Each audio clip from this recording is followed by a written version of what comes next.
Nikki Haley torches Trump, Biden on China response, deems Beijing most dangerous foreign threat since World War II. Republican presidential candidate, China invasion of Taiwan will trigger the war that none of us want.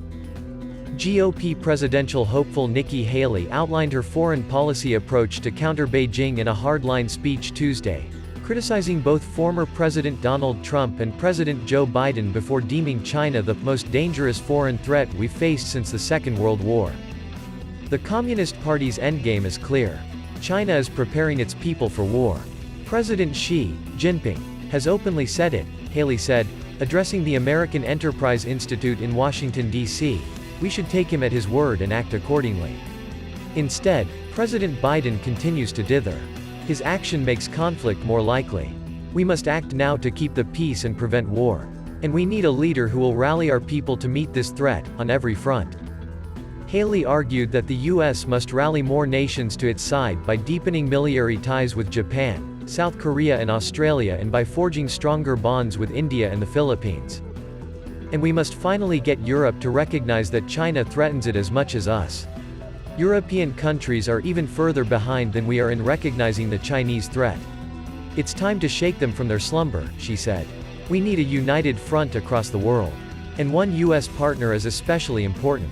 Taiwan is the Communist Party's most immediate target. If China invades, it will trigger the war that none of us want. We cannot let that happen. We and our allies should give Taiwan everything it needs to defend itself. We should make sure the American naval presence in the Taiwan Strait remains strong. And we should let China know now that an invasion of Taiwan would not just be met with a few slap-on-the-wrist sanctions.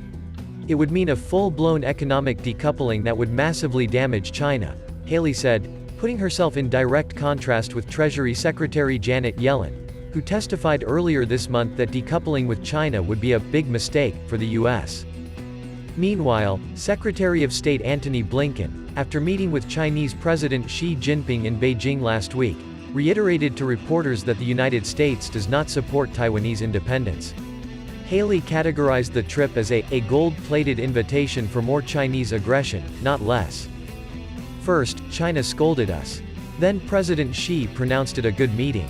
He only says that when he gets a lot more than he gives. In fact, he gave us nothing.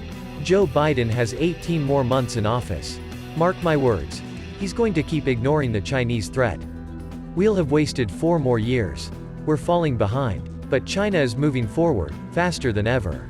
Haley, who served as the Trump administration's ambassador to the United Nations, gave her former boss turned 2024 election rival credit for upending the consensus among Republicans and Democrats alike that China becoming a member of the World Trade Organization in 2001 came without risk.